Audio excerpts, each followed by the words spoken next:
I'm sorry. Okay, I'll call this meeting to order. We have a roll call, please, Myra. Yes.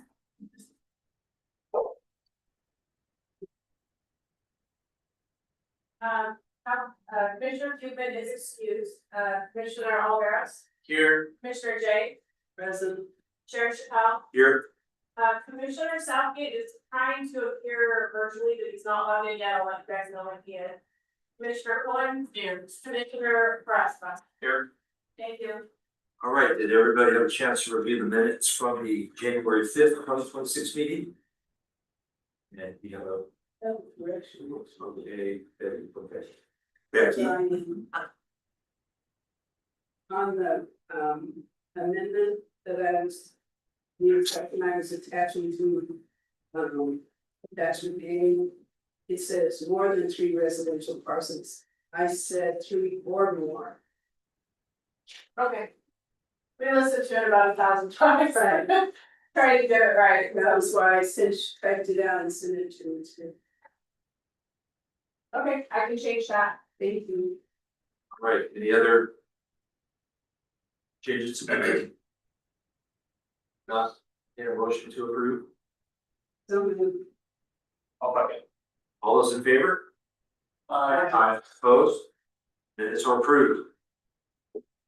All right. Let's just get down to business things. This evening, the planning commission will hold a public hearing on legislative amendment LA 2026-02 to discuss an update to the park system master plan.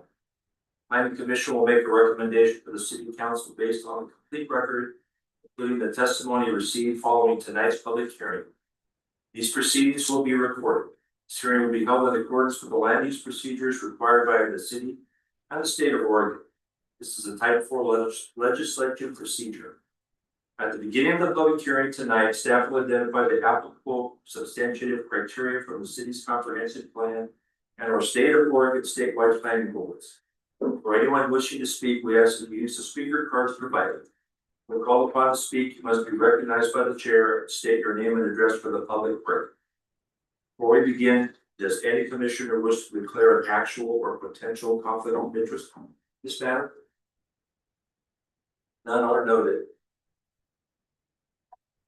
I will now open the public hearing for LA 2026-02.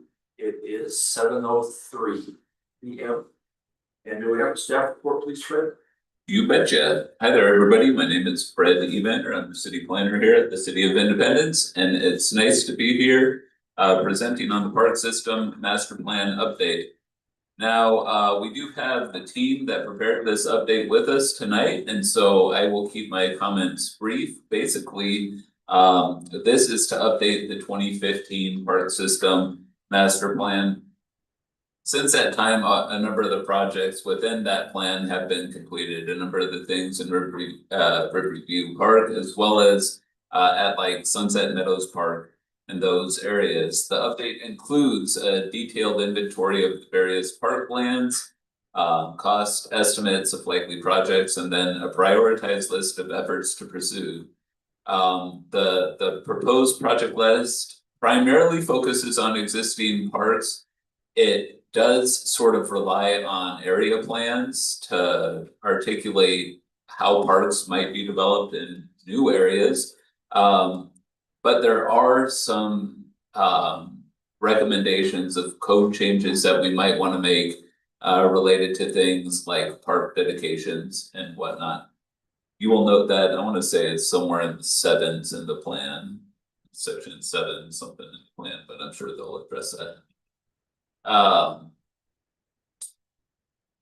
Basically, these folks have done a public process in collaboration with the Parks Board for the public outreach.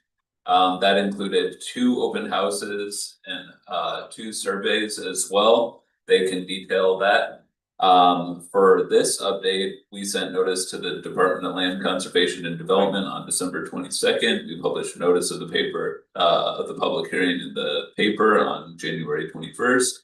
And we posted notice on the City of Independence website and our social media posts.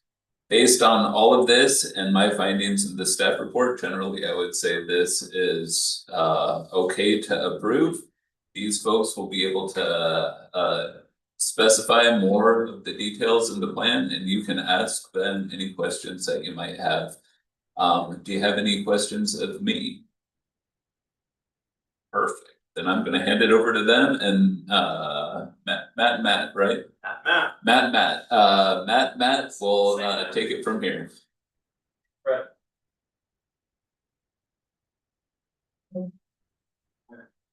Full screen.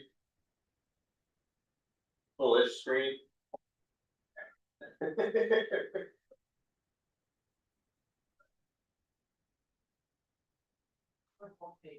Maybe the next one with the.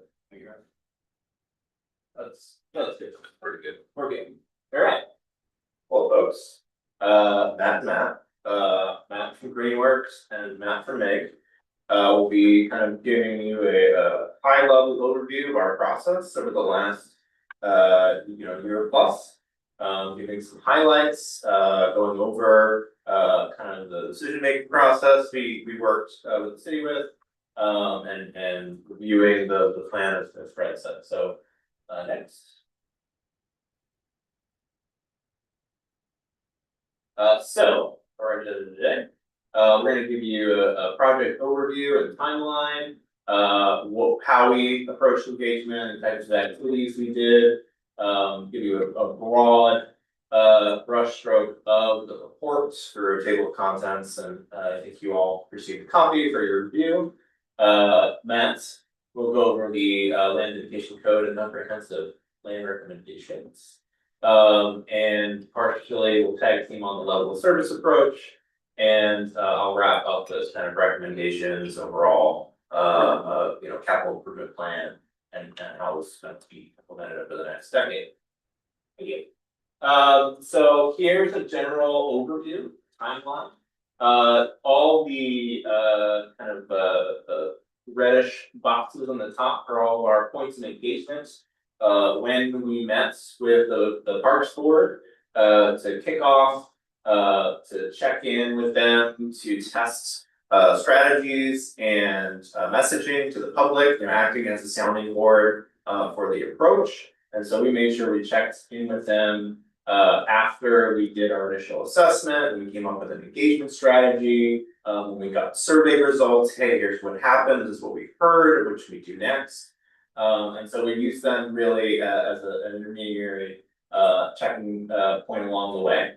And so when we came up with draft recommendations, we went to the board. And then when after the open house, we went to the board, and then we met with them finally in late fall to go over the whole draft plan and report recommendations. So we interacted with them many times, interweaving through making sure they were there every step of the way.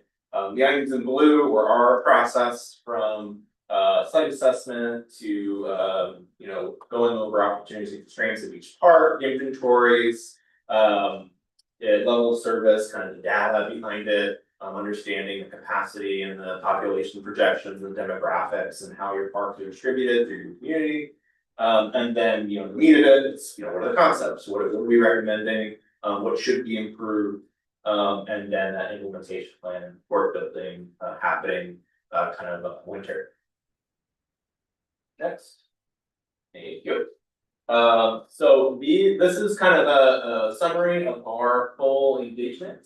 And so we happened in two phases. One was to understand the existing conditions. So we did a first open house. We took maps of all of the existing parks after our survey. And we said, hey, here's all the conditions we found, here's some deficiencies. What's your experience? What's missing? What would you like to see? How is this working for you or not? And we paired that with a physical survey, and then we took all that collateral, posted on the website, had a standard survey, digital survey for them. And we took some takeaways and from them to make sure we captured their feedback. What did they find most valuable about the park, et cetera, et cetera.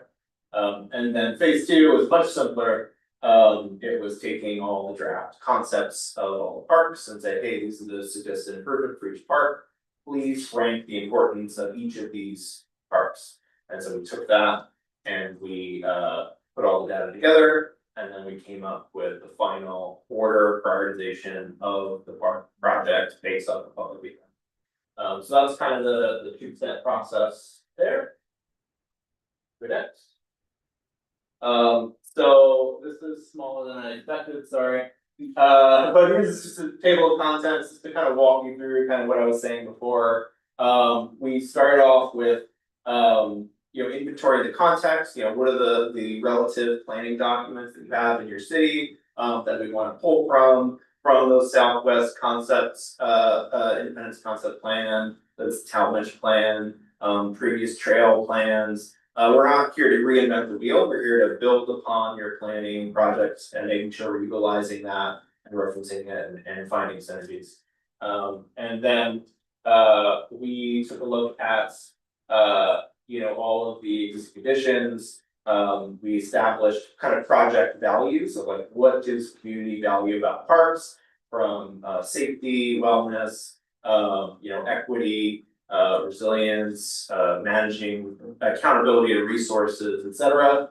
And we tested that to the public, and we use that as a framework for our process. As do your current parks meet these conditions? What improvements are needed to meet these conditions? And what does that mean from implementation to maintenance to design? And then a lot of the engagement summary, which we just went over. And a lot of the land use dedication recommendations are in there, and then going on to the concepts and the improvement plan. The table of contents is on pages 12 and 13 of your packet, just if you wanted to take a look at that so you could see it, so. Oh, do they not have screens in front of them? No, they have screens in front But of they're them. really tiny, okay. Yeah. Okay. Fair. Alright, thank you. So other Matt, it's going to kind of go over the land dedication code, comprehensive. Alright, yeah, I'll cover the next, I think, 3 slides or so, 3 or 4 slides. A couple things. One, land dedications are one way to help build a system, as you're moving forward in the future. But they're part of a larger set of implementation strategies and mechanisms. So that's just kind of all that this slide is trying to show. So it's one way to try to make sure that you have land for parks in the areas where you need land for parks moving forward into the future. But there are a variety of other tools that are also discussed in the planning process that you would also use towards that end. So I won't belabor this one too much, but next one.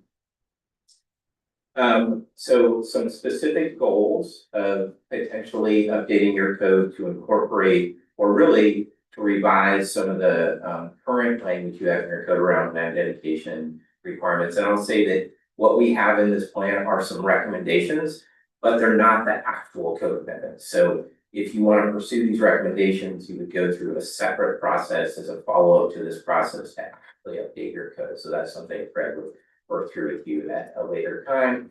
But we did want to provide some high-level recommendations for how you might do that. So, and some of the goals here, one, again, are to solidify the inclusion of parks in those area plans that had previously been adopted, the Central Talmadge Plan, the Southwest Independence Concept Plan, to make sure there's some flexibility in terms of the location of those future parks or amenities. So that's important to have a certain amount of flexibility there. And to clarify and quantify what is being asked for or required in terms of land dedications for future parks. So those are kind of overarching goals. And the note on the bottom is kind of what I started out with. This is going to be part of the future process in terms of the actual adoption. So currently, you do have some land dedication requirements. That is part of your subdivision process. So it only happens if somebody's developing a subdivision. So you also have a fee in lieu option as an alternative to dedicating land. It's at the discretion of the planning commission. And And then you would have some requirements for multifamily developments around providing some recreation areas within those developments. You have some requirements around specific site conditions for land that's dedicated for future parks, but I'm gonna call them somewhat fuzzy. One thing I would say, just again, I probably maybe should have said some of the goals, but one of the goals also is if you're requiring something as part of residential development, you have to have clear and objective standards. We'll talk about that more in the next agenda item. So taking those things a little fuzzy and making them more clear and objective is an important objective as well. So next one. So basically, we've got kind of a set of, again, sort of overarching recommendations here that would then be converted into some specific code language future. So one is to implement kind of a tiered approach. So not one size is going to fit all. For fairly small developments, it actually makes sense to use the fee in lieu requirement almost exclusively for smaller developments because they're not going to be able to dedicate enough land to build kind of a usable park. For medium-sized developments, they might be able to dedicate enough land for a pocket park or a play area or something like that. And then for larger developments, they could dedicate enough land for an actual park. So thinking about that sort of tiered approach is important, we think. And then the other thing is to allow for in the future some of those smaller facilities to be maintained by homeowners associations so that the city isn't sort of spread too thin in terms of managing or maintaining a bunch of smaller facilities. That's another recommendation here. But for those larger facilities, that they should be things that are dedicated to the public and maintained by the city, and that are accessible to all members of the community or the public. We also think it's important to make sure that you've got some requirements that are specific enough to the land or the properties that are dedicated so that they're usable to develop park and recreational facilities, so that a certain percentage at least of them is flat. A certain percentage at least is free of environmental constraints or hazards. So there's a variety of things. You'll see this, you see this in more detail in the plan itself, just around making sure you've got some usable sites. Somebody's not giving you really an unusable sort of leftover piece of property when they're developing a subdivision or a residential development. And then adding some amenity requirements to what you have right now around multifamily development. So right now you say, well, you need to provide a certain amount of space for recreational facilities, but you're not very specific beyond that. So we recommend a little more specificity there. And then also just to incorporate some additional information around phasing of development of facilities, as well as site preparation. And then finally, making sure that you're not taking on contaminated sites. So that's kind of high level, these recommendations. Next slide. Yeah, so that's it on the land dedication requirements. I'll also talk about proposed amendments to your comprehensive plan. So first is really to adopt the updated parks plan. And to reference that updated document within your comp plan. So that's kind of a main thing. And that really becomes, by and large, the parks and recreation element of your comp plan. So that's sort of the plan, and that's how it works now. So that's what we're recommending just moving forward. And within the parks and recreation element of your comprehensive plan, you've got a goal and a set of policies. And we're recommending some changes to those. I would call them relatively minor changes. There's some minor wording changes within the overall goal just to reflect the intent of the plan. And then a number of changes to the policies that are in there now. So just reflect the continuing nature of how you fund and pay for park and recreation facilities. Again, reference the current plan, make sure that things related to trails are coordinated with your transportation system planning, include some language around addressing climate resiliency goals, and then just kind of reducing the emphasis on prioritizing sports fields. That's not something we heard kind of about in this update process, and so just kind of reducing that emphasis in the policy language that's in the comp plan and that's in this document. So those are you'll see that, I think, in your packet. It's not a lot of changes, but it's a few targeted changes to the goal and the policies there. That might be. Yeah, you can start with the next slide and then I'll finish. Perfect, okay. We'll tag team this one, level of service, so the next one. Yes, okay, so, couple of things around level of service. There's a couple different ways to think about level of service. In terms of providing park and recreation facilities. So one way to think about it is, and this is something that's been done, for a long time. There's a little, I'd say, is a sort of best practice, a little less emphasis on this now than there used to be in parks planning efforts. But that first way to look at things is how many parks or how many acres of parks in total or for different parks you have per 1,000 people that live in your community. So that's a metric that's been used, or a criterion that's been used for a long time. But this sort of evolution of that is that every city's a little different. So it's really hard to have sort of a national standard or even a state standard that uses that. But there was information, and that standard was used in your 2015 parks plan. So we did some updating of those numbers as part of this plan to identify how many acres of different types of parks do you have. If you were looking at, I wouldn't even call them standards, but national guidelines, which are now kind of a range, like where would you fall within that range, how are you doing? And what might you need to stay in that range as the city continues to grow and adds more people and more homes. And so that's kind of what this table says, and it basically says you will need some more parks, you know, in the future as areas develop. And I mean, I think you know that in the plans that you have for the southwest area and kind of identify the need for some additional parks. So in a nutshell, this aspect or element of level of service is just saying you're generally doing pretty well for now, when you look at things in total. But over time, you're gonna need to increase that supply if you want to stay within that range that's sort of the guidance provided nationally. And then we put that as part of this process. I think that's it for me. That's kind of a lot of talking on this table, but I think that's it. Yeah, I'll supplement. Next slide. Thank you.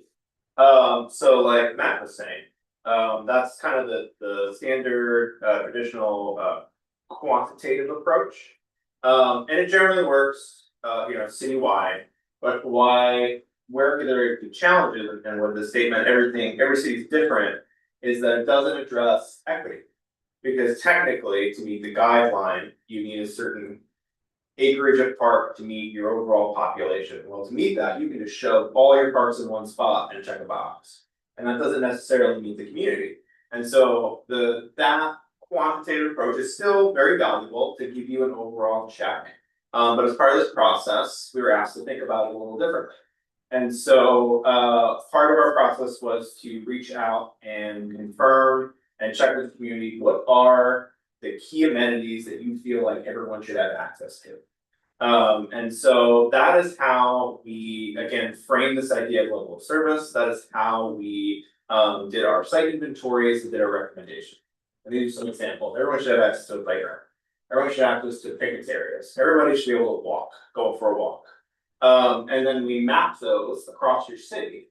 And they assess the conditions of blue icons you see here are in good condition. And red icons are things that would need improvement to meet your values. Maybe they're not accessible. Maybe they're not resilient or durable. Maybe they're not a good use of your resources. And so we try to take a qualitative approach to match with the kind of typical quantitative approach to assess how is your park system doing as a whole, and where should you kind of tactically improve a lot of your existing assets and amenities to meet the community.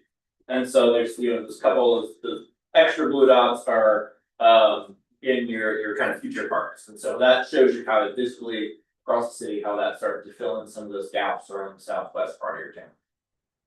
Yes. So recommendation.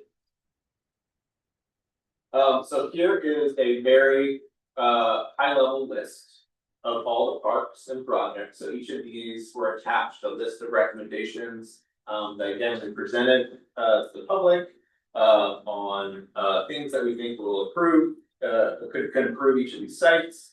And we asked everyone to rate every single projects from 1 to 5.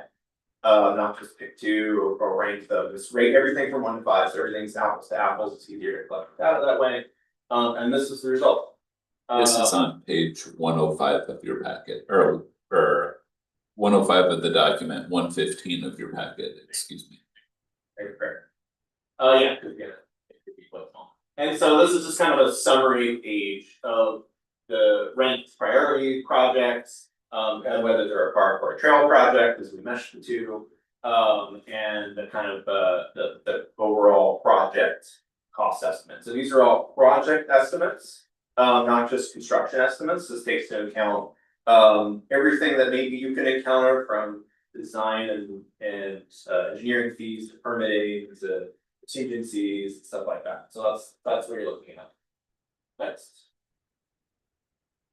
And so this is the overall kind of park system, identifying some of the off-street trails that were previously in the transportation plan. And you know, we're bringing them into the park system plan, and how that relates to all the parks in your system, and where those lie in the network.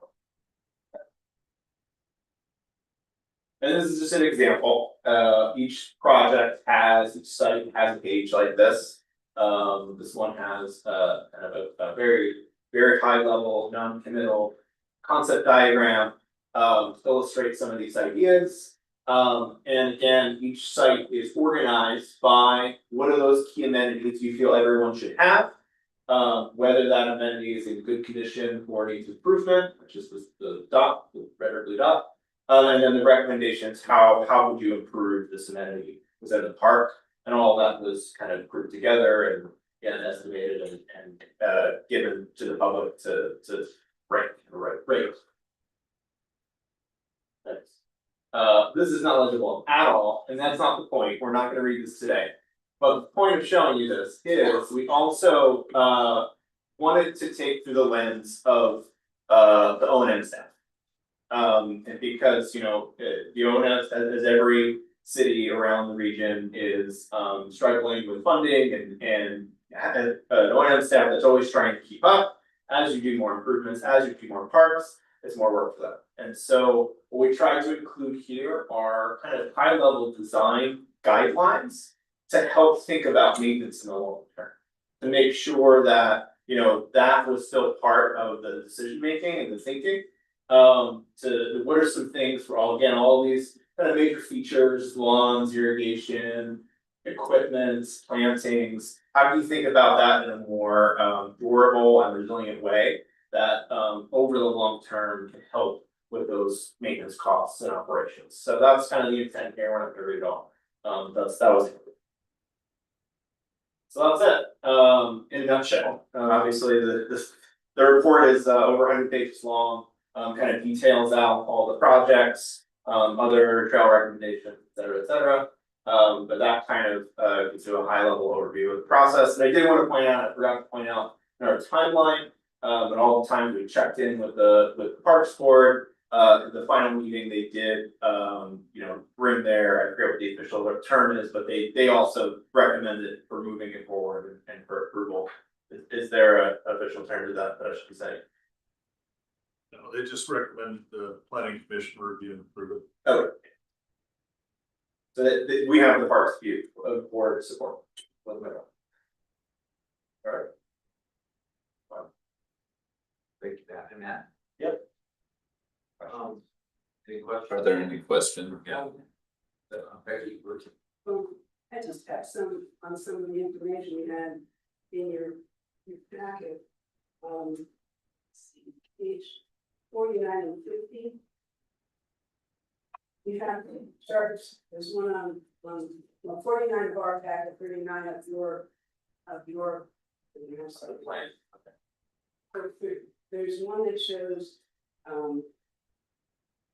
talks about ages of people, but those numbers don't agree with the next page. The numbers in this chart, these numbers don't agree with this chart, and they both say 2023. I was just wondering where to get your numbers. We'll have to have this and Yeah, well, people, we spent a lot of time kind of looking at these demographic numbers. And I will note that in some cases, some of the demographic numbers come from a couple of different places. The population projections and current estimates come from the Portland State University Population Research Center. And then the other demographic numbers come from the census, primarily from the American Survey, which is like basically a 5-year average of census data for a certain period. And I know we had some comments, just, I think, on the last draft, but I don't know if this draft that you got, because we did do some updating there. Yeah. But that did say, oh, hey, look, you've got some conflicting information about age. And we looked at that and said, oh, yeah, that's right, we corrected that, but I don't know if that correct information. It doesn't match with the one that we. Okay, so We'll take the final look, yeah. yeah, tell me, It's can you tell me like which 39 and 40 of your document. 39 to 40, and which, and is it just the info on age in particular? Well, the first figure 3, it says household characteristics, and it says there's 38% of households have kids, and 30% have households with people over 60. But on the other page, when we're talking about age distribution, it doesn't match those images. Okay, we'll take a look and we can correct it if needed. I mean, they should, I think they should match up unless they're from different years or data. They don't say 2023. Okay, yeah, understand, yeah, I have a question of that. okay.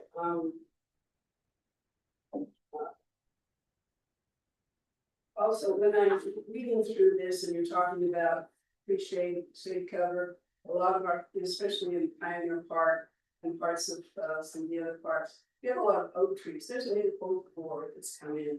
So do we have plans? Are you recommending plans for replacing those trees? We aren't gonna have our Oregon ashes in about 10 years. You probably won't have any of those. So I don't know how long it's gonna take this oak board to get here, but the ash board is already here.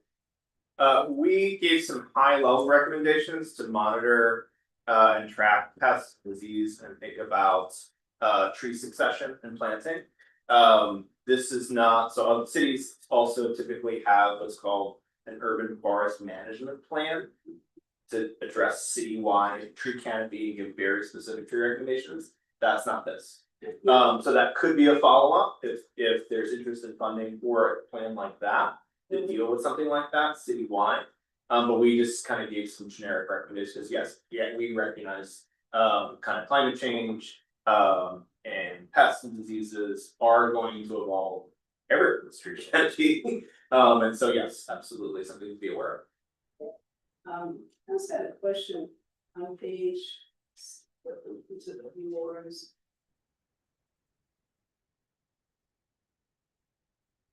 There's a couple places on Ash Creeks where you say that it's for, I'm looking specifically at Mountain Park, so that's page 80 of yours.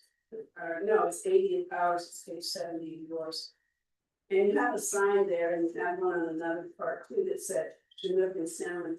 Chinook, salmon, and winter steelhead habitat. I talked to Lefferts Watershed because there is a sign in the parking lot at F Street at Mountain Fir that says that there's salmon here. But I've talked with, at length, with the from Lefferts Watershed, who also you take care of Ash Creek. And they said the only time we're ever gonna get a salmon in those creeks is when the Willamette gets way too high and they come into the mouth and a little bit upstream in Ash Creek to get out of the turbulence and the flooding. But they're not habitats in any way, either of those, by the time you get, especially to Mountain Fir Park, it's not gonna be habitat. So I'm just, and you label it as having habitat. And from what I've read and what I learned with government museums said they're not habitat. On page.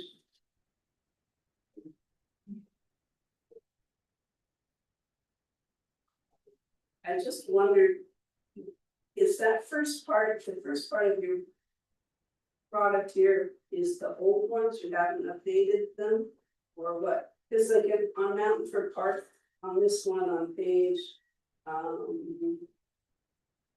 let's see, 71 of yours, 81 of ours. It talks about a gravel path leading, I guess, south from G Street. The city concluded that cement path maybe 7 years ago now to Beacon Lane. So I just wondered if you checked out any of these. You also say the picnic table is not ADA minimum requirement. One of the picnic tables does have cement path that goes to it. And this last year, the city put in 2 cement paths off of the main path to go to the structure, picnic structure that's already there. So now they're ADA compliant or accessible. So that was one of the things that was bothersome. There are still, I think, 3 platforms that are more part of that park that they didn't take out the tables because they were so rotten, all the nails were sticking out. And we've been asking because we find it think it's a tripping hazard because the poles are still there and we're gonna have new tables, but those tables are, you'd have to cross grass, but there are 3 tables that are accessible with the walker or wheelchair. So I have questions about how recently anybody had been out to look at the parks. Also on page.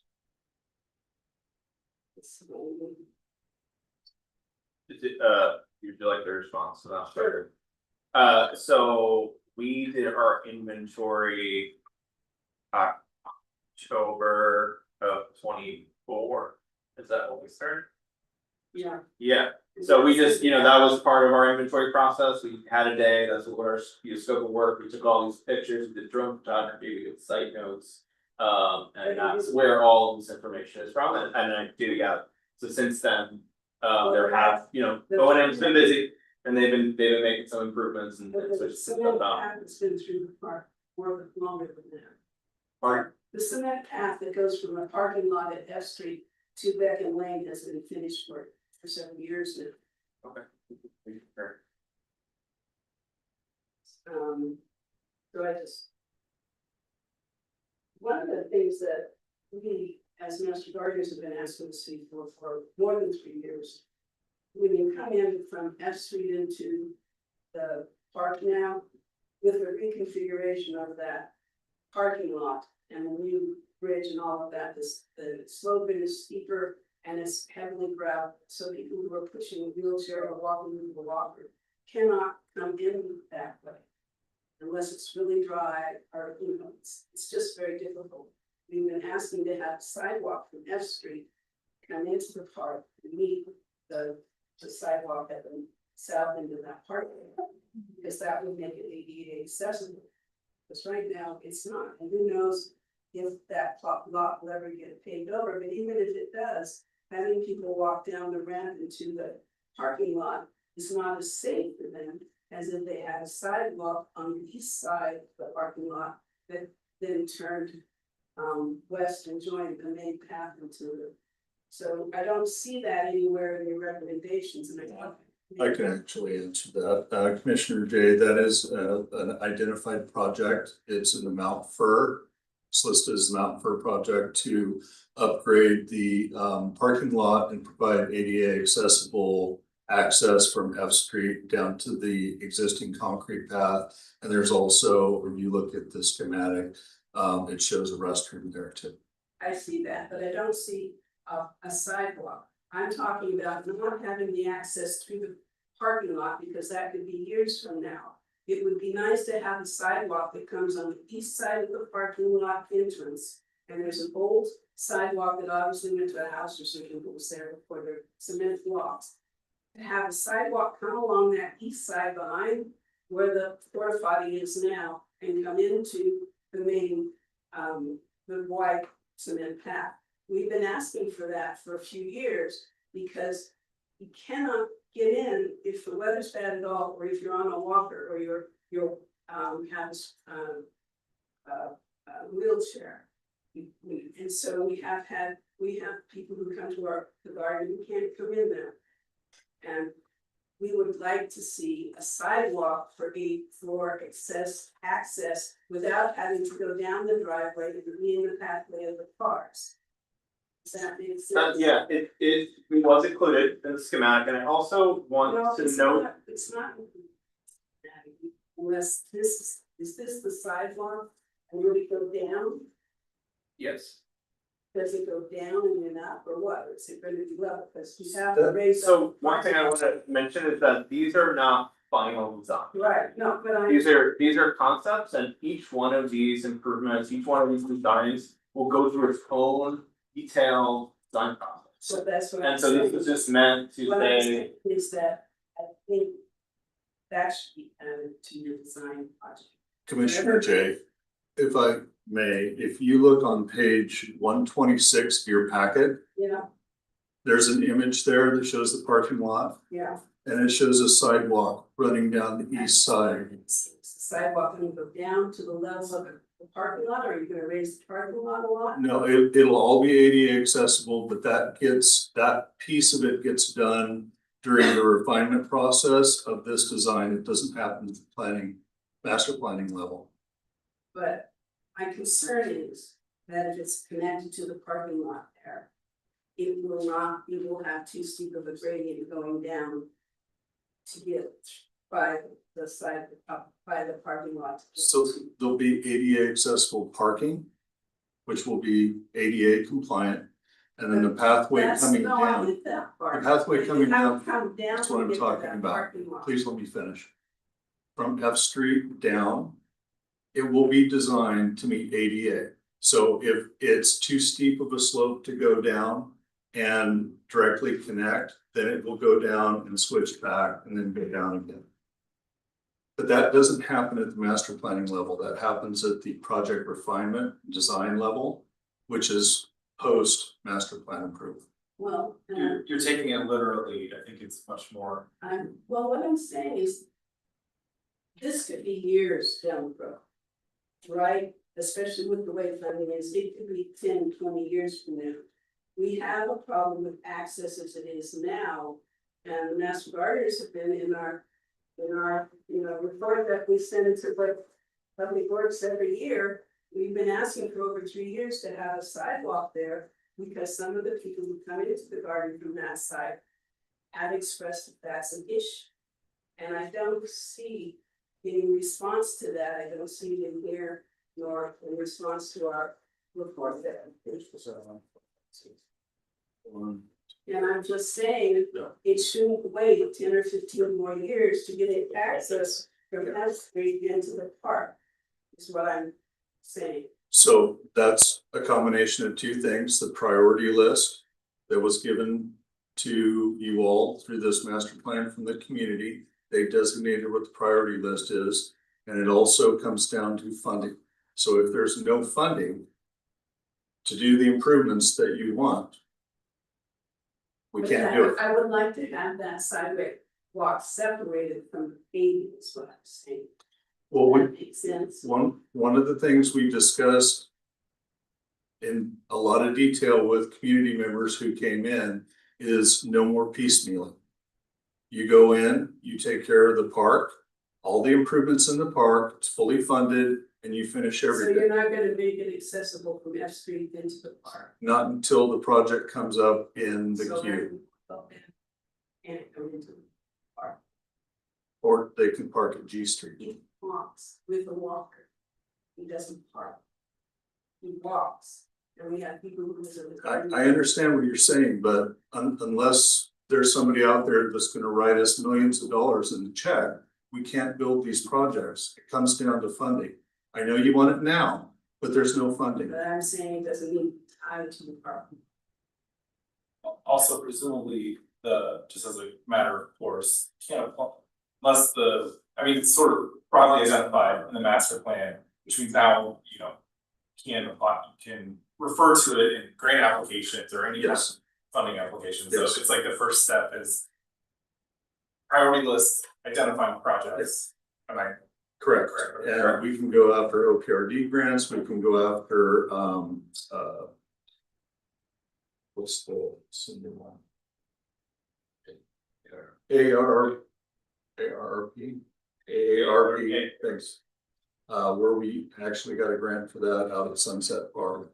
So we have the ability, once the master plan is approved through council, then that gives Sean and Marshall and the rest of the folks the ability to go after grants for those projects. So there may be a project that grant and funding comes up sooner than some of the other projects, and that'll be a decision for the council to move forward with that project and accelerate it. So if some special grant comes out for ADA accessibility and parking access at a park, well, Mount Fur would be a perfect fit for that. And if they can apply for it and get the funds, then that might move it up on the list. I But- understand that, but a sidewalk that isn't tied to funding for parking, because we have people who walk to the park.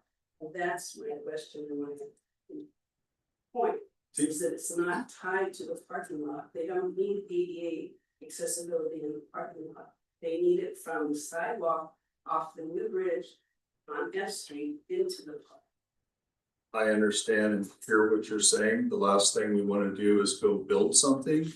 And then a few years down the road, rip it out because it doesn't match in with the rest of the design.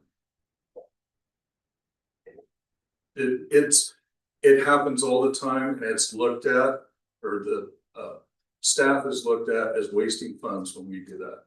You put something in and you turn around and rip it out a few years down the road because it doesn't fit in with the design. The whole point of this was to design the park in its entirety so that everything fit together and there was no wasting of funds. I also had a question, you have on page 117, you say pollinator garden. I guess it's one of the things they want added, you put one in, we're doing worse right now, it's already in there for several years. So I'm confused on there. Let's see what you said.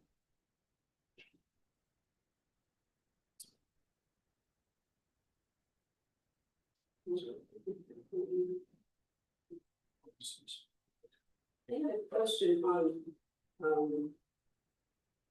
So for there.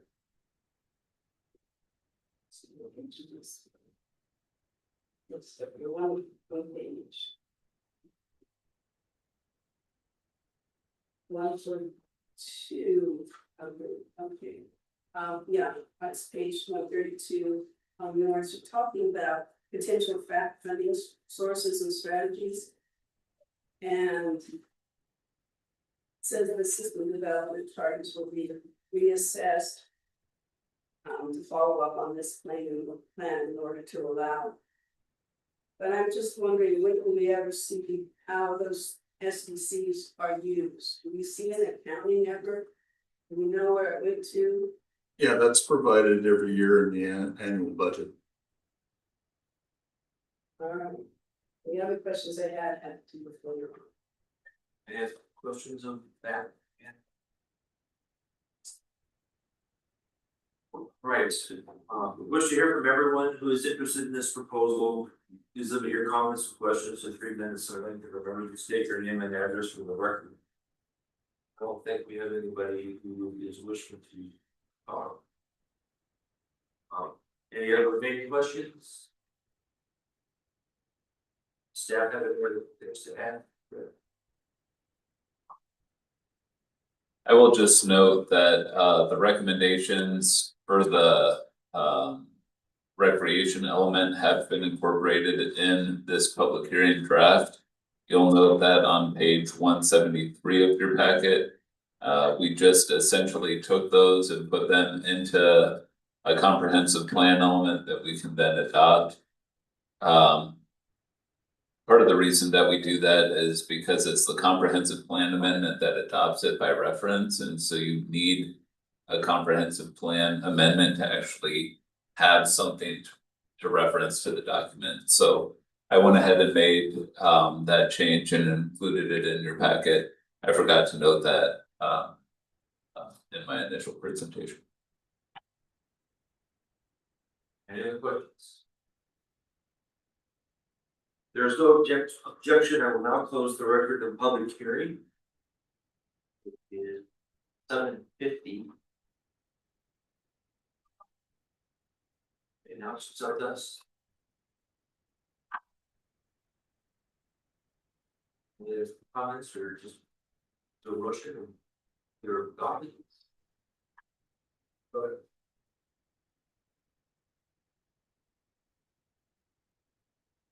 Admire this, you know, on screen. Well, it's just so scroll. If you have one on the bottom of the screen. There's no, conversation. I move to forward.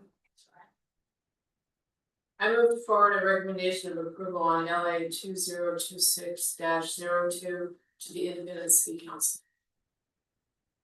Awesome. All those in favor? Aye. Opposed? Motion passed.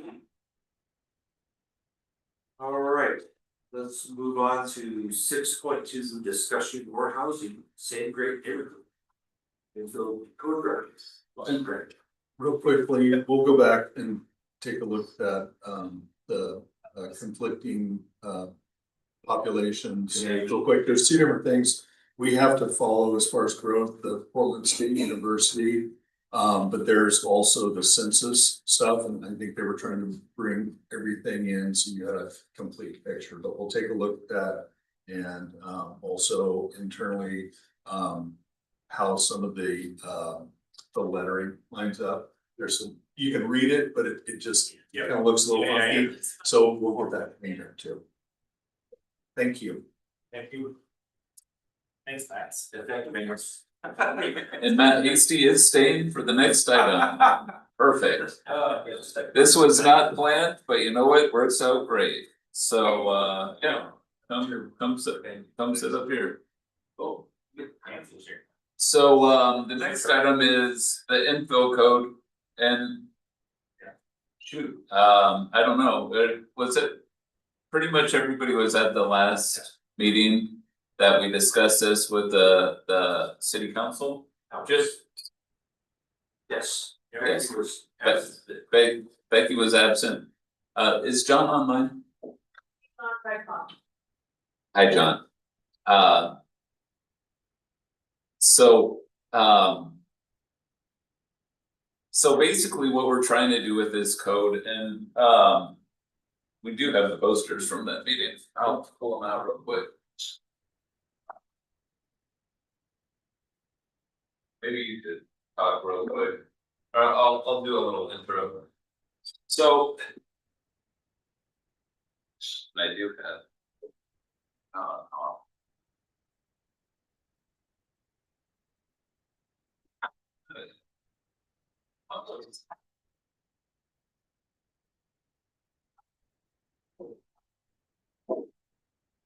Sorry about this, guys.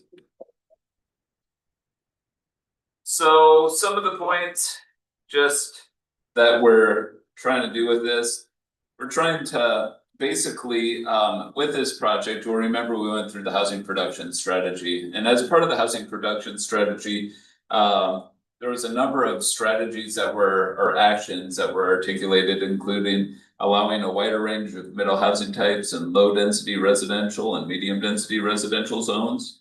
That was action 2.4 of the housing production strategy. Allowing cottage cluster housing. That was action 2.5.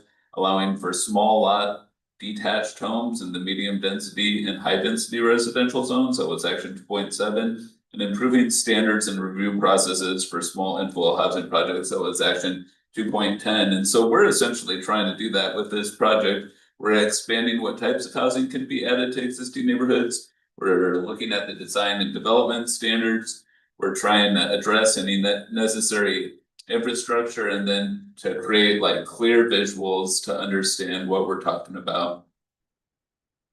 with infill housing. You'll remember, we've been talking about this project for a long time, and we talked specifically about the fact that a whole number of our lots, especially in older portions of town, are quite large. That are well suited for infill development. They have alleys, they have many corner lots, and so you can get to the back of a lot quite easily. And so what we think we can do, and what this code draft in front of you is trying to do, is help us get to the point of how to do that. Now, there's just a couple of basic things that we're doing, and then I suppose I can hand this over to Matt. Just a couple of simple ideas. One is decrease the minimum lot size from that 5,000 square feet to 4,800 square feet for a single family lot, a single family home. For a townhome or something like a townhome, decrease it from 2,500 to 2,400. Quite simple change. So you'll see that and in doing that alone, we really get possibilities, different possibilities of what we can do with a lot. So right now, we allow, here you go, Matt, you start talking. You're here, you're the guest, so you keep on talking. I'll do some talking. I'll try not to repeat too much what I said last time I was here. But these graphics that are on the boards that we sent out in advance of the meeting are just kind of showing different configurations of how you could have 2 dwellings on one of these lots. That's again approximately 9,800 square feet. So this is just showing some different configurations with a main house and an accessory dwelling unit, or a stacked kind of duplex, or a duplex, whether it's facing the front of the lot or the other way. And on all of these, we try to kind of show where parking could be located as well, either in the front, on the side, if there's a street on the side, or facing the alley, because as Fred said, that's just kind of a good opportunity for the other one. This is just showing some, configurations with 3 units. And we're assuming these homes could be attached to each other or detached. And that point isn't so much, that they're townhomes. We have to use some of those terms in the development code just to kind of, for builders to understand what we're talking about, to be consistent with state rules, etc. But really the point is more just to think about how could you get 2, 3, or 4 homes on a lot of this size. So in each of these cases, we're showing you some different configurations to do that. So these are some different sort of 3-unit configurations. Again, some detached, some attached to each other. And then the last one is ways to get, 4 units on there. Again, kind of showing where parking could be located in those different configurations to get a sense of that. So that's kind of as much as I would say about these different graphics, and just generally what we're trying to do in large part here. The other thing that you don't see on these graphics that I'll mention, and you see, there's 2 things I'm going to mention in particular that kind of take up a chunk of the proposed code amendments, the language in there. So one is to allow also for cottage clusters. Frankly, cottage clusters, so that's a collection of small homes that are arranged around some kind of common courtyard or a lawn area. In these kind of 1 to 4 unit configurations we showed, probably most builders are not going to do a cottage cluster. They're going to do something like one of these things. However, you might want to allow cottage clusters on other larger lots. So when we define cottage clusters in this code, we define it as 5 units or more, detached individual small homes.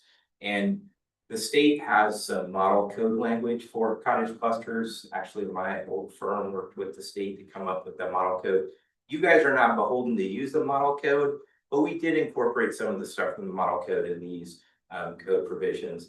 But we tried to kind of make it, frankly, a little easier to manage and a little simpler. So we didn't incorporate every single thing in there, but we tried to kind of keep the basics in there. So that's another element of these proposed code amendments, is to include standards specifically for cottage clusters and try to make them generally consistent with the state's model code and what other communities are doing around the state. When I say other communities, a lot of small communities are doing this, and not just like the city of Fort or Beaverton or something like that. And then the other thing that you'll see in the proposed code amendments are procedures for the ability to divide a lot, to divide what's called a middle housing land division. So if you have a duplex or you have a triplex or a quadplex, or you even if you had, so those are the main ones you'd be dividing, whether they're attached or detached, you allow somebody to divide the property underneath them so that you sort of increase the potential homeownership possibilities or opportunities for those types of developments. And in that case, if you've got, let's just say 4, homes or dwelling units on a lot, you can really kind of average the lot sizes. You don't need to have every one of those individual lots be exactly, 1,900 feet or 2,700. It can average out to 2,400.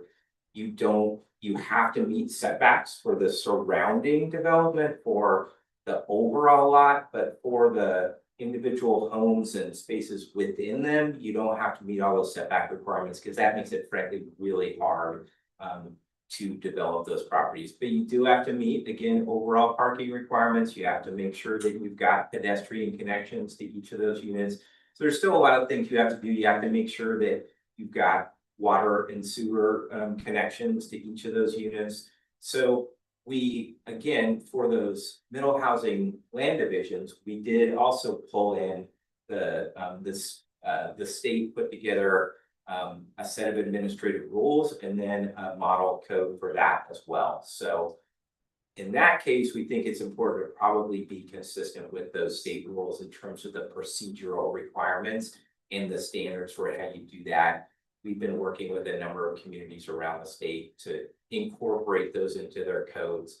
And we're generally following the state rules we're always following the state rules when we do that. There's some places where you have some flexibility. So we've got some flexibility, we can kind of look at doing things one way or another.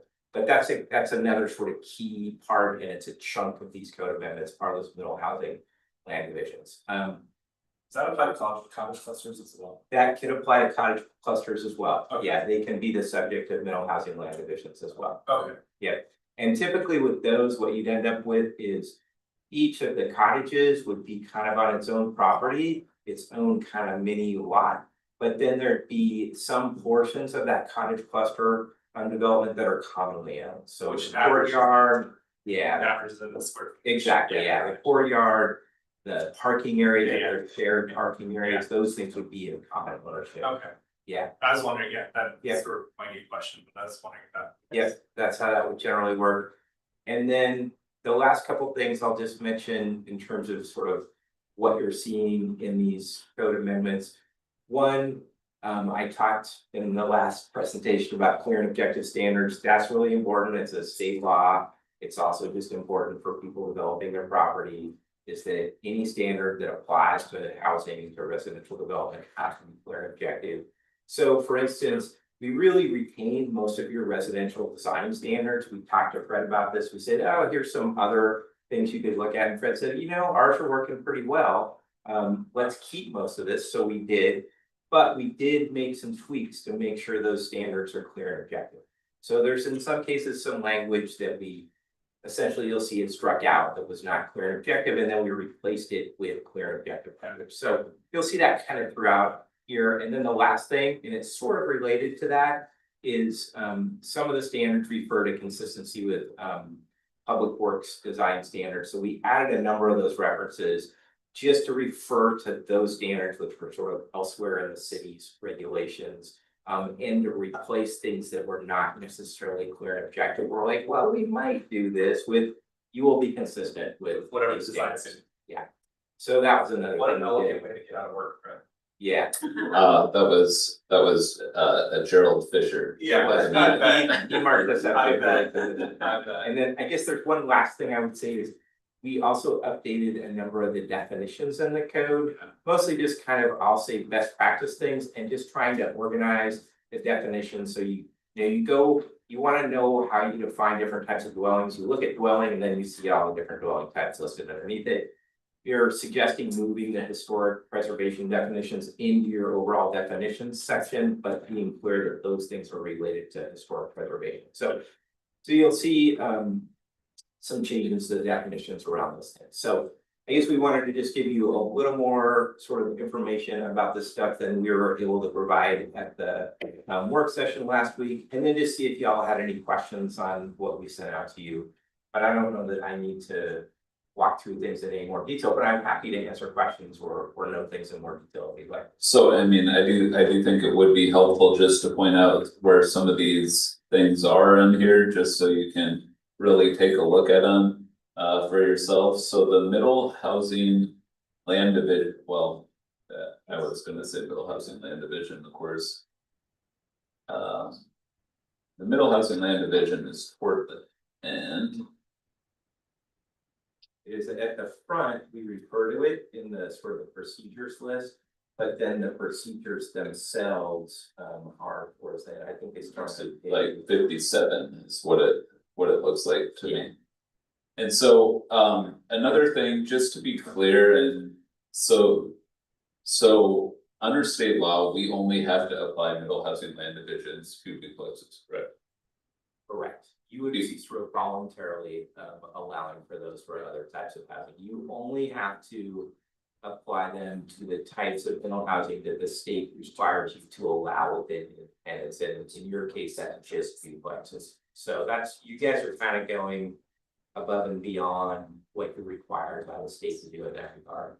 Part of the reason that we think that that makes good sense is because out of the housing production strategy, we heard loud and clear that we would love more ownership options, and we see middle housing land divisions as a way to potentially get to more ownership options. So somebody could do a duplex or a series of townhomes and divide those up and do ownership for each of those housing types. We think that makes sense.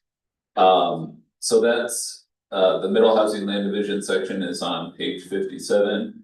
The cottage housing section, just so you can see it, is on page 41, where it talks about cottage cluster developments, and that continues on through 45 or so. That's in the packet. Or no, I'm sorry, I don't even see the packet. I'm sorry, that's looking at a different document. That's of the document itself. I'm sorry. Yeah, it starts on page. What's going on? I'm sorry. I think it's 222. Yes. It starts the cottage cluster developments, which is the section. Yeah. And then the middle housing land division is on page 237. Thank you very much, Alex. I apologize. I'm looking at my marked up version as opposed to the packet version. Now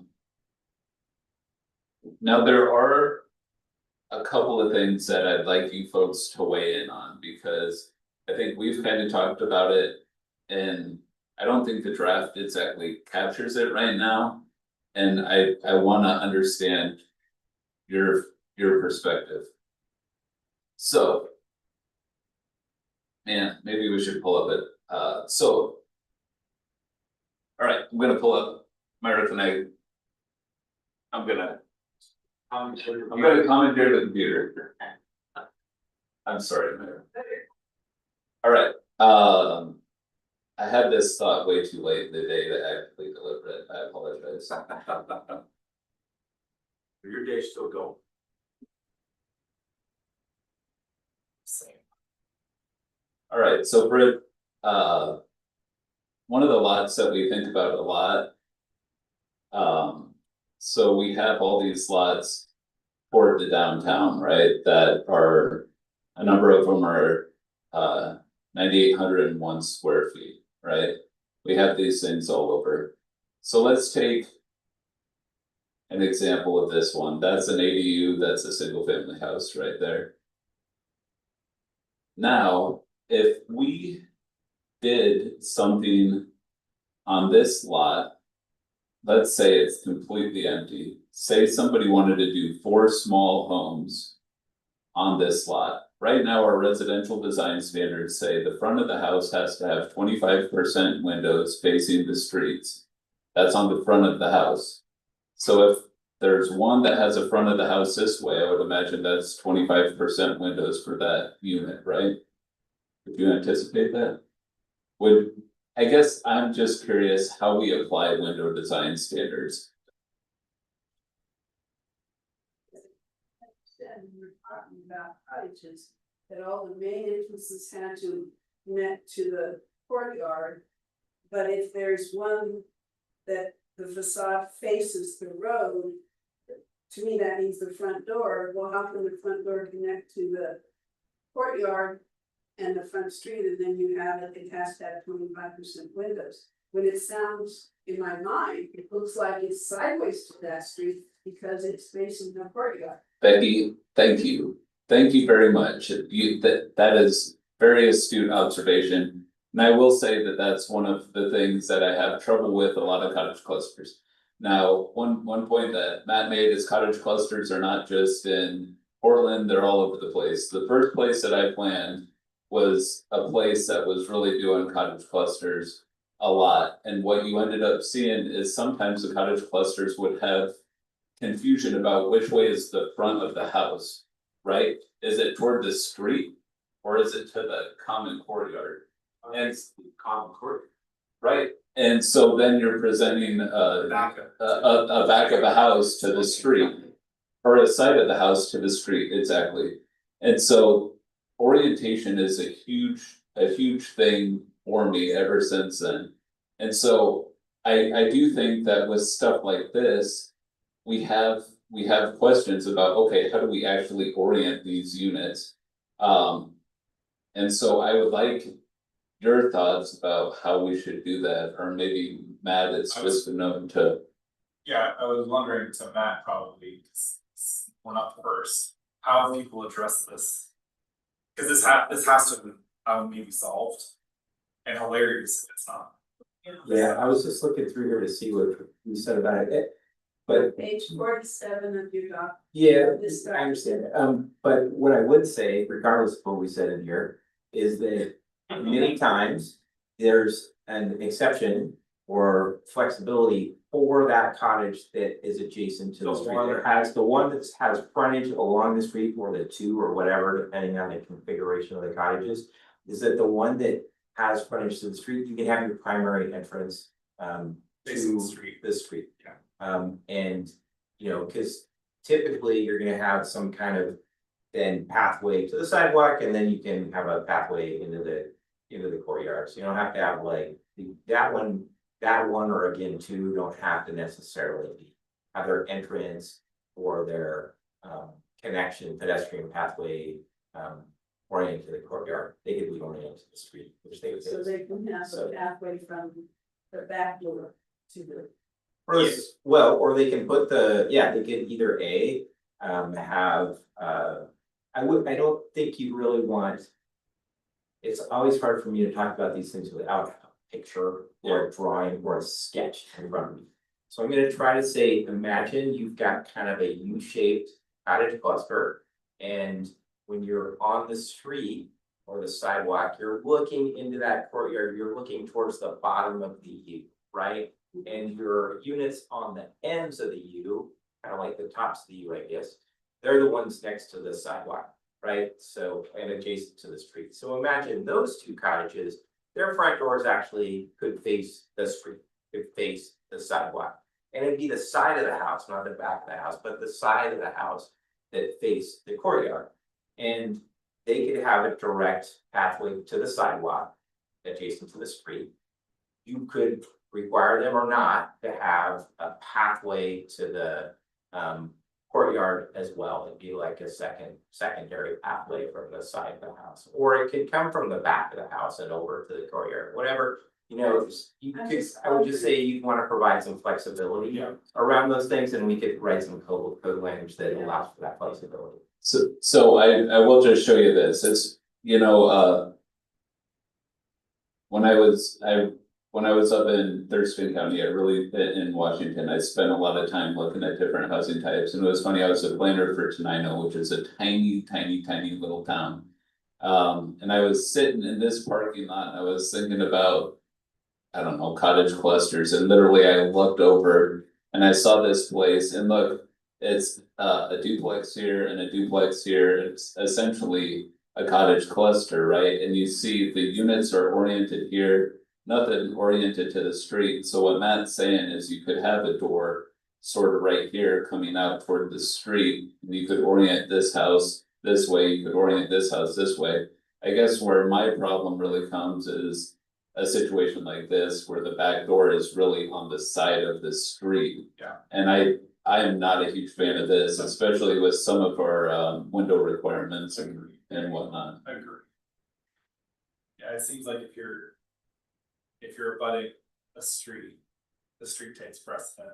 Or at least the appearance of the front door, let alone, I mean, don't care about the functionality of the front door, but. Right, I would argue that too. Yeah. Like, I would argue that too. I think this house here, you could probably make the case. Yeah. For me, yes, so. Yeah, alright, so another thing that, when we talk about these lots, so we can talk about this one.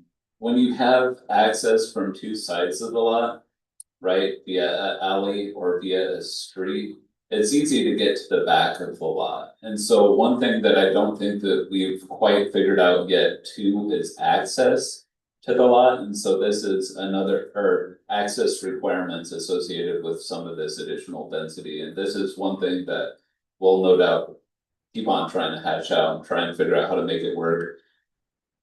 A situation like this lot, it's no problem getting to the back of the lot because you could get to it from this side or you could get to it from the alley. This lot, which is an interior lot, you could get from it from the back or the front. Now, let's take one that has the exact same size and you can't get to it from both sides. Let's take one of these, right? These are the exact same lots. There's no alley here, right? How doing a division here is much more difficult because likely what would happen is you would maybe try and put parking here out on the street to get to the unit back here. And so it seems to me that we need some sort of standard that requires people to get some degree of parking to the back of the lot, but I don't know how to write that. Matt, what do you think? Is it 2%? I'm sorry, go ahead. Yeah, I mean, you could, I think,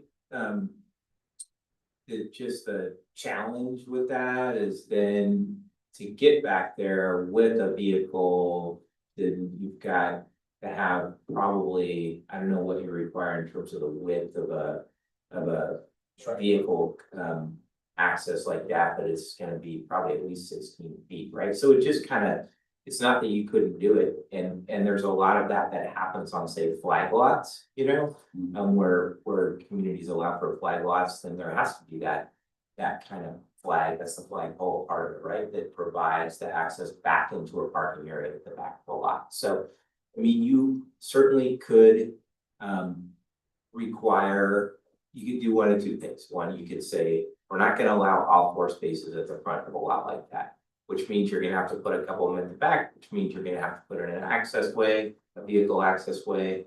So that's one way to do it, or you could say, instead of, well, we're not gonna allow 4, you're just gonna say, we're gonna require 2 of them be somewhere other than the front of the lot, sort of same difference. So I think you could do that, is you have to recognize, you know, that it's gonna kind of, It's gonna limit the. it's gonna bite into the, it's gonna bite into the amount of property that can be developed, but you've already got, you know, limitations on that anyway in the form of lot coverage requirements. So I think, I think if you wanted to make sure that you weren't putting all that parking up front on the lot, you would just say, you know, we're only gonna allow 2 of those spaces to be up front. And if you wanna have 4 spaces, then 2 of them are gonna be in the back, essentially. And you're gonna need to have an access way there, and that's gonna have to meet the requirements. I expect you to have private driveway, you know, dimensional standards, it's gonna have to meet those standards. Does that make sense? Yeah, are those subject, this is a dumb question. Are those subject to, like, say one of these lots and you wanted to put a driveway, you know, up against, can you put that right up against that property line? And just, You know, for- it's five. Yeah, I would imagine so. you said that there's no setback requirement, like. I don't believe so, how it currently works. Okay, cause I, Like the cottage cluster requirements, they tend to have a setback for the parking area, but not necessarily for that access area, so you I was know. just talking about the access. Yeah, so I don't think, The neighbor would have a driveway 5 feet from their house. but you wanna, you know, they probably end up frankly putting in a fence, so you're not. Yeah. You look at our driving pattern. And again, the thing that we always have to remember with density is a pretty rough. Way to consider the impact of a house. I just think of. Single family homes with a lot of teenagers have just as much impact as, you know, something like this, 40 units with not teenagers. You're talking about from like number of cars? Yeah, number of cars, whatever it might be, and so like even a driveway to a single family house could be that close as well, so. I'm shocked. You're the. I'm not.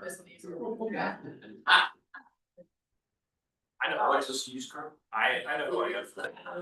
I was in the central when our boys were teenagers and we had this big circle driving from the house with a park. Yeah. And I will say, I do see lots that have been developed with all 4 of those spaces at the front, you know, right off the street. And it's not the worst thing in the world, but it's also not the best thing in the world in terms of just you know, the visual appearance. And also you've got like a pretty wide chunk where somebody's walking along there, they're subject to a car coming across the sidewalk 4 cars wide is a pretty wide spot. So that's why a lot of jurisdictions codes, you know, will have limitations on width of combined Yeah. driveway, et cetera, so. Yeah, I get that. We should adjourn now right before he sits down. Yes,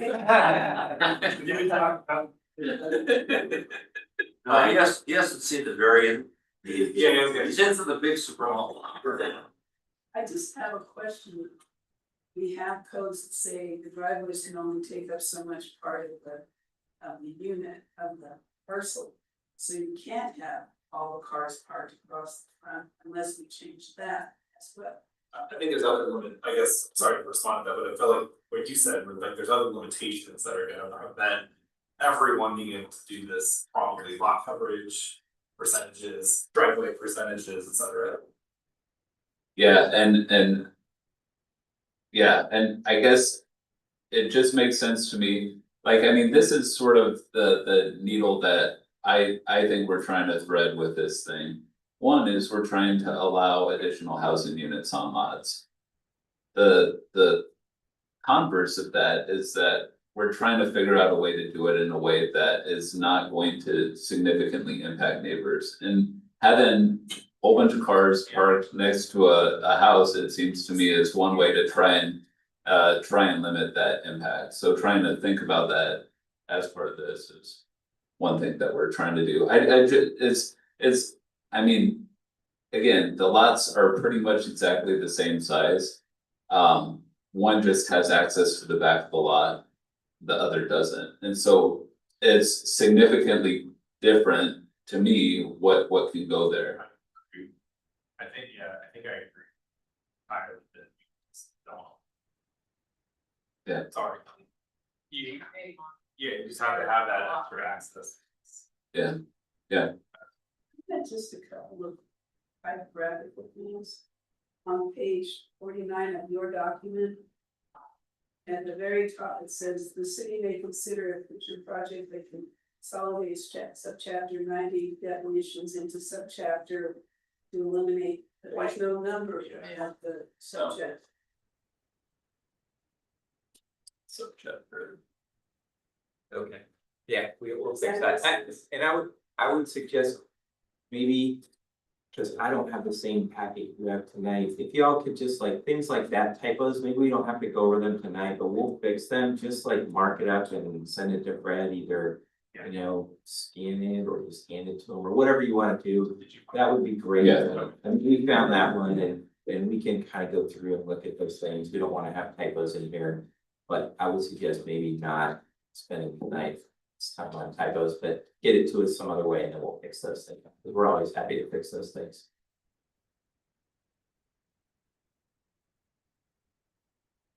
Any other comments? I will just throw out one more.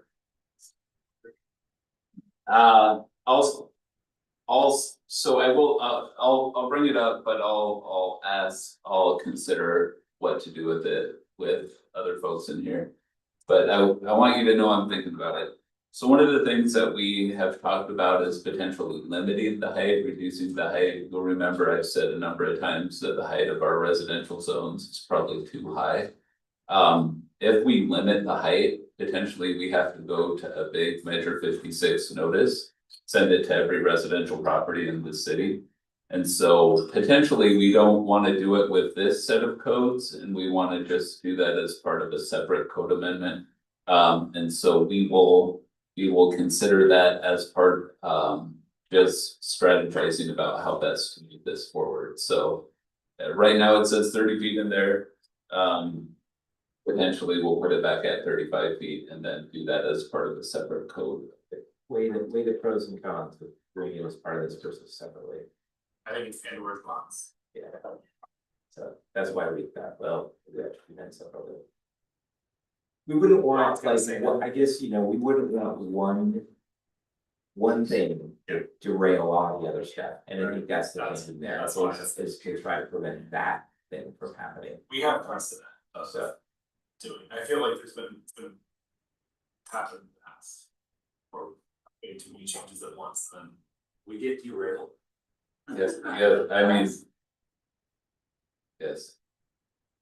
When I was, so back, when I was first a planner, we tried to do this. Huge code update, we changed everything, oh, it was huge. Got that thing through planning commission, got buy-off from citizens. We spent a long time on it, got to council, there was a council member that didn't like one thing. And he sat on it and he convinced the other council members not to adopt it. And so, at the end of that, and it never got adopted. I remember going to the guy and being like, just adopt some of the procedural stuff, it's so good.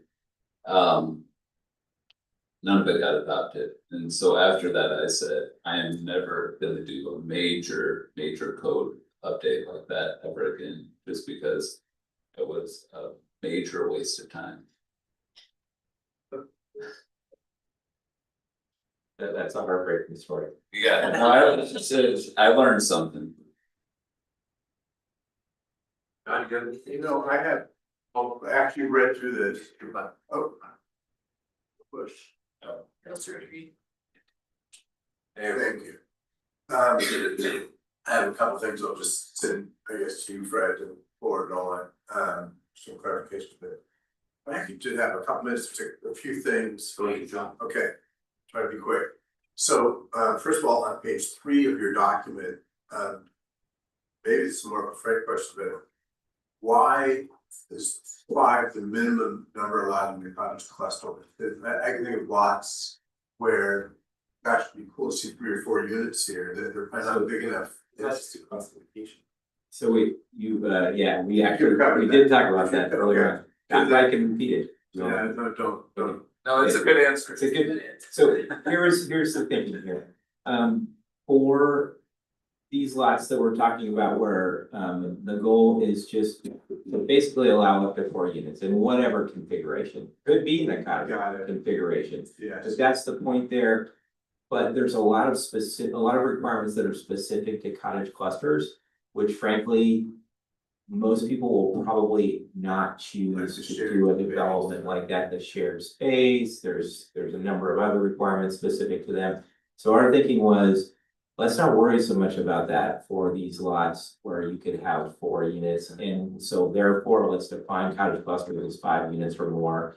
And then apply those standards to just those, because I think those are gonna occur on somewhat larger lots where you have 5 or more. And where you wanna do that cottage cluster sort of configuration, so that was our thinking. That's an eloquent. So next, on page 8.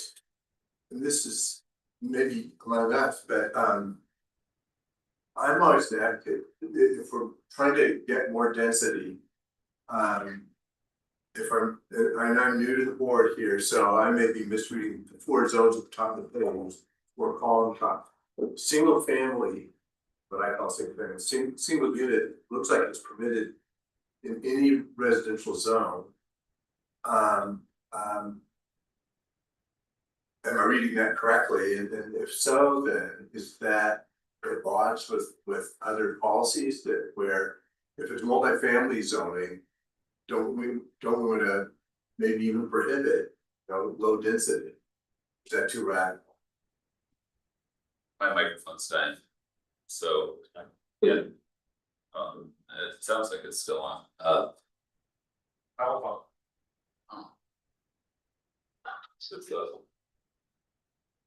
The green light's not on.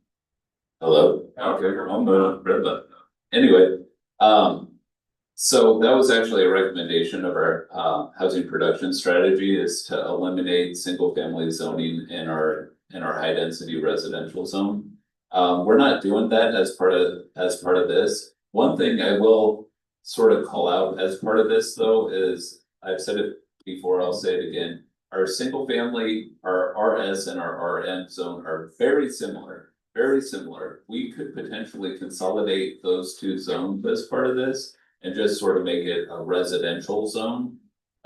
Which would be a fine thing to do just in terms of simplicity. I think that was Myra.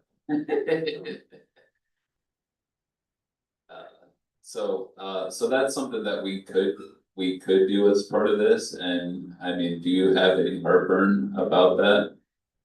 Are there any really notable differences between 2 zones, like the setback of one is more aggressive than the other? Yeah, so I mean, that's one of the things, you'll see that some of the uses are slightly different, but again, some of the uses. They're slightly different. The setback in the single family residential zone is 15 feet and the residential medium zone is 10 feet. The front yard of all other setbacks are the same. We're actually recommending, making that the same. The setbacks. Well, all the more reason to. Yeah. We talked about that. Yeah, a couple of minutes ago. Yeah, and I had brought something along just to show the differences, and it's quite minimal in the grand scheme of things. But I'm gonna keep moving quick because asking you all, but on page 13 of the document, it's the non-applicable clause. B looks like, boy, that's everything. So you're exempting everything from, and then I'm probably misreading. So that's something that these guys added, and it's state law now, so the state has passed that specifically related to developments with 20 or more units. Some of the things, many of the things our residential design standards are still gonna be able to address. And we have talked about that just to make sure that we're gonna still be able to address those. Even some things, I feel like right now we have a street tree standard that requires street trees every 35 feet. It seems to me that would not be where does it say it? Front or backyard landscaping materials or vegetation. Well, maybe it is. But that language is just pulled directly from a recent state law that said for developments of over 20 units, you can't regulate those things. And I know that's been a controversy where the state is usurping. Yes. Role. But Frequently. it's one of our, Okay. yeah. Okay. And again, and I mentioned this before you arrived, John, there's a couple of things we're doing here that are specific to state requirements. One is making sure the standards are all clear and objective.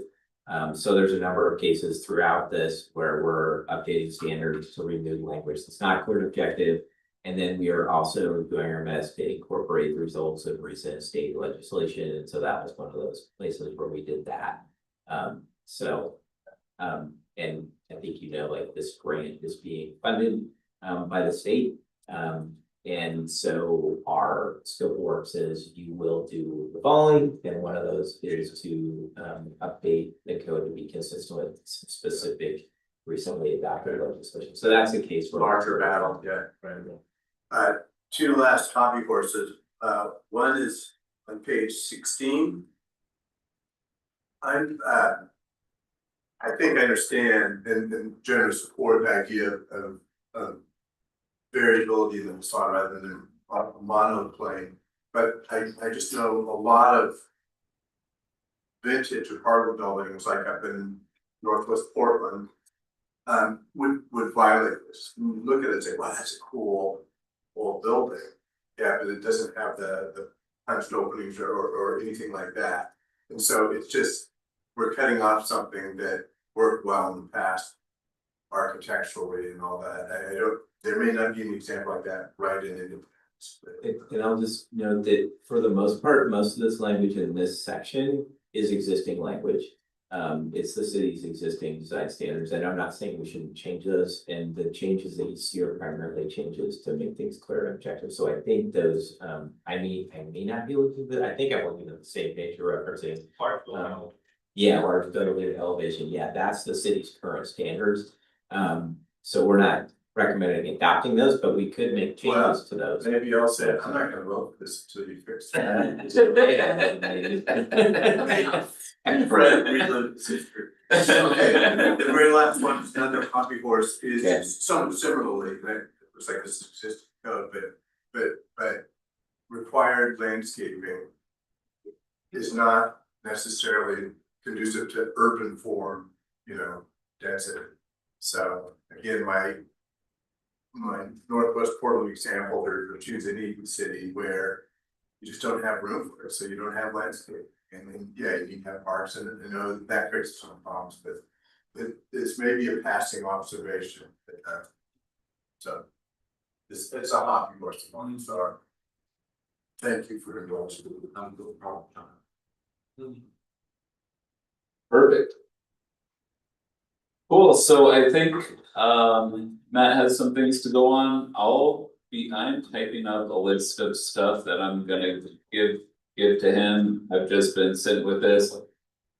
I've been sitting with it for a little bit, paging through it, just trying to ruminate on it to make sure that it's addressing what we're wanting and we're not creating anything that we don't want. And so I'm writing it up. If you folks see stuff, please feel free to send it along. I'm happy to send it to Matt as well. In fact, that's why I didn't give him my comments right away, is we wanted you folks to be able to look at it and sort of talk about it before we ended up getting comments. I mean, truth be told, Fred did give us a lot of comments, which we incorporated here the first time. But as he said, he got to spend some more time looking at it, so he's got more comments. So, and we appreciate the fact that we didn't update it a second time before we came to you. But that's our next step, is to incorporate his additional comments, the things we talked about tonight. And yeah, if you do have any additional comments, definitely point out those typos, things like that, get those to Fred. I would request maybe you do that within the next couple of weeks, just to kind of keep us on track. And then once we get those comments from y'all and Fred's comments, we will turn around to revise draft of this. That's kind of our next task. And then I think we've got another, I want to say we got another work session with you all before we go into the adoption process. But that's kind of where we're headed, Jennifer. Perfect. Yeah, and I'll just say, I think the draft's getting really close. I just think that there's a couple of things that we still need to figure out before it's totally ready. So we want to do that. April to adopt the final draft. I don't know, whenever he gets it, we'll have one more planning commission sort of look through of it, and then we'll schedule it for the public hearing for the meeting after that.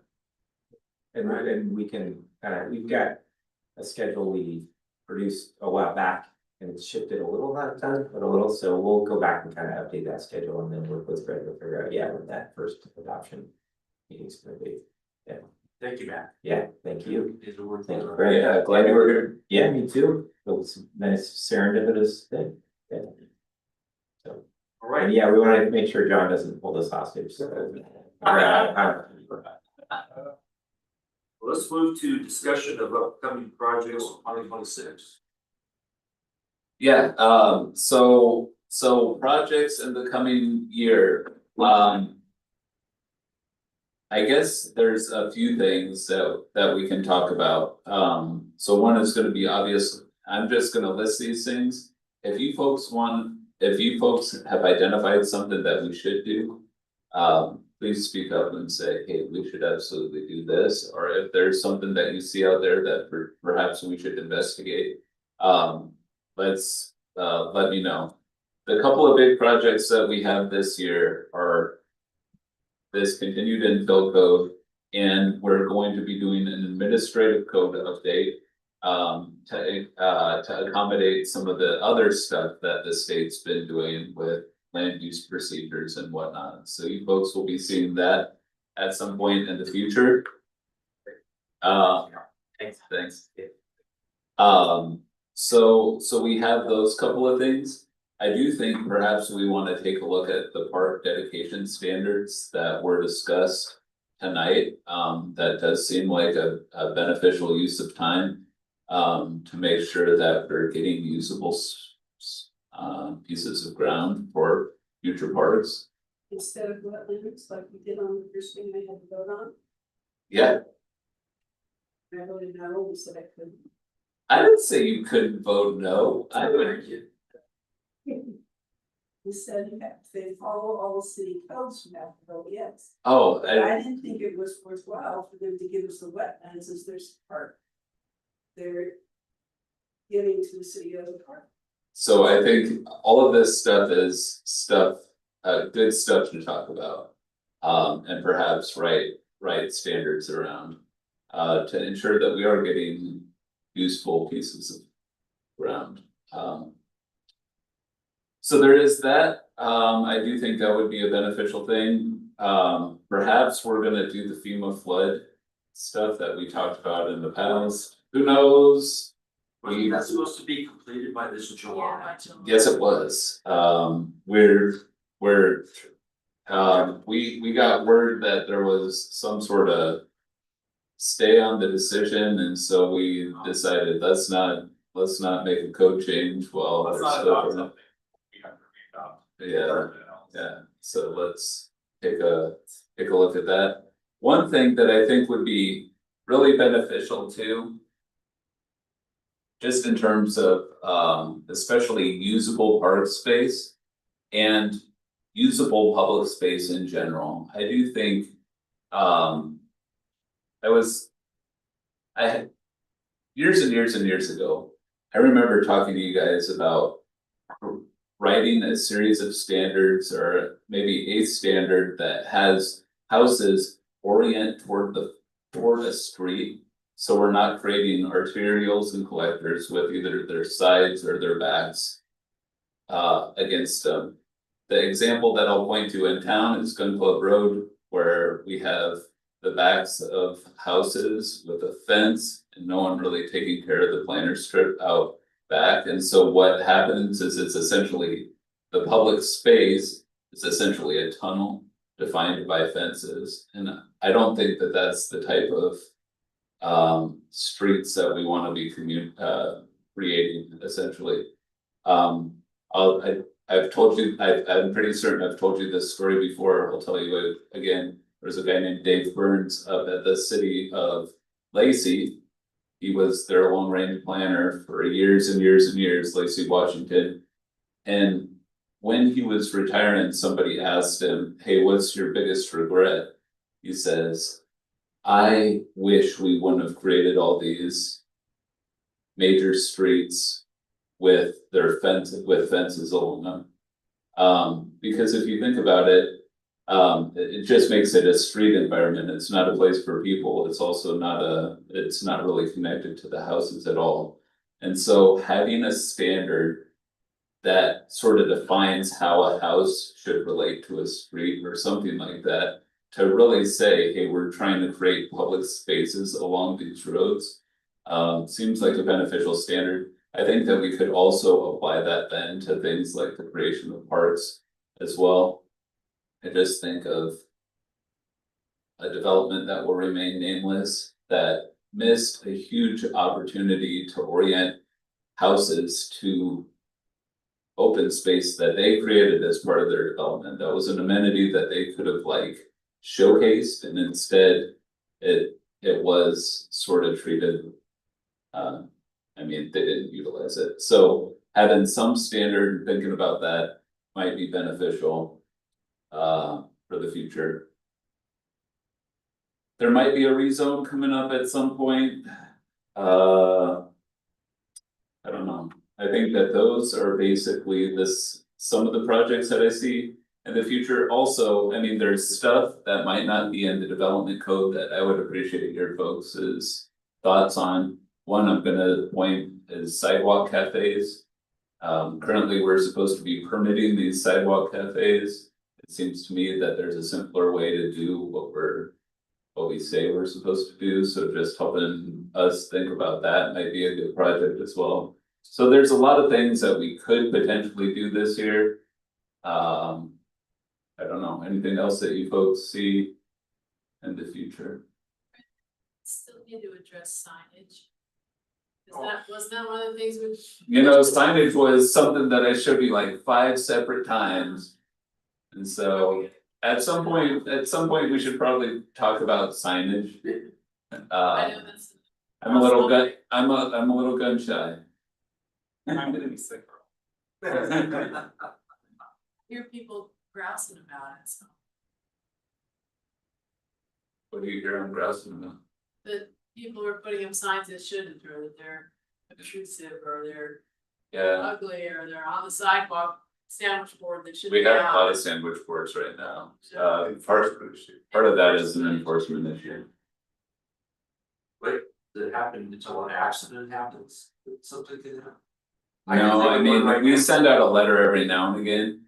The thing that I think is the biggest issue is you get people off of Main Street and people like triangulate their business with multiple signs. And so you're only supposed to have one sandwich board sign per business, and if you look at the ones off of Main Street, they're like triangulating where they're at from Main and Monmouth, you know?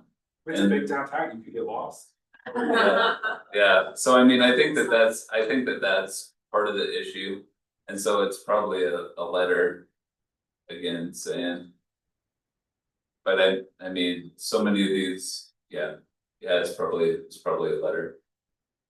It'd be nice to have a better signage solution than individuals. Yeah. Is that all the issue? Yeah, well, I mean, enforcement is. Yeah, I mean, it's a hot topic in Salem right now because they are enforcing and it's very expensive and they open Pandora's box. Yeah, playing out the way we're. Right. Yeah. Today was the beginning of the legislative session. By the time we meet next month, it'll be almost over. But anything that you can give us of what the legislature will be debating? Not yet. Not yet. No, I don't have any idea. I did get invited to, so there's a housing rulemaking committee and I put myself in the hat to be on that, and so I did get selected, so. So yeah, no, I'm excited for that, partially because it's the one specifically about the mandates that the states are gonna force on small communities, and so I thought it would be important for us to have a voice at the table, so. I saw that and I definitely applied for that. Good. So I do have a video for tonight, Myra, we potentially don't have to show the whole thing, but let's, and maybe show it at 1.2 speed, just to make, or 1.25 speed, just to make sure that we're. Other settings. Oh yeah, it's the gear. This is the tree at the end of every meeting. Playback speed. Playback speed, yeah. Is that what we're calling? I would reach 1.25, but 1.5 is fine, you can. Oh, that's how you get to YouTube.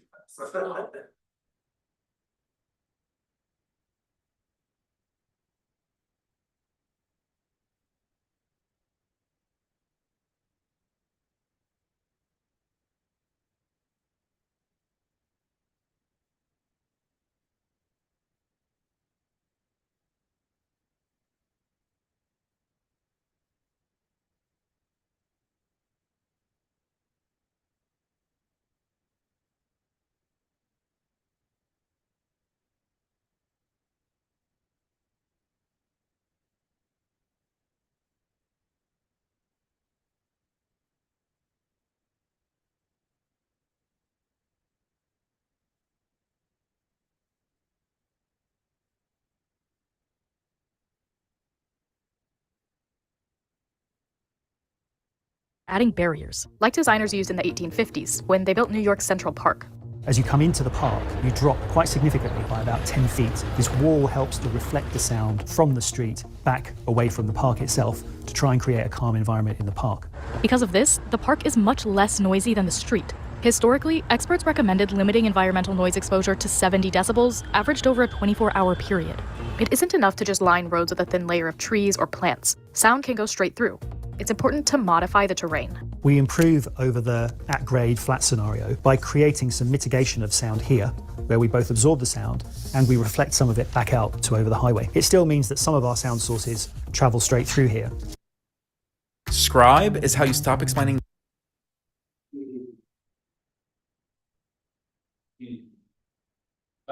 your hand if you've told your boss how to do these. You can even take this a step further. In this scenario, we've changed the grades between the road and the building. We've improved the situation of the barrier, which is sending sound back out towards the street. But sometimes the situation is much more complicated. Like when Raj's team helped design Little Island, a park directly off Manhattan's West Side Highway. It's located right next to an industrial site here, adjacent to a large construction site. You have 4 lanes of highway running all the way through. So they planned the shape of the island and its plans to block sound from reaching key areas of the park, like its main lawn, playground, and performance spaces.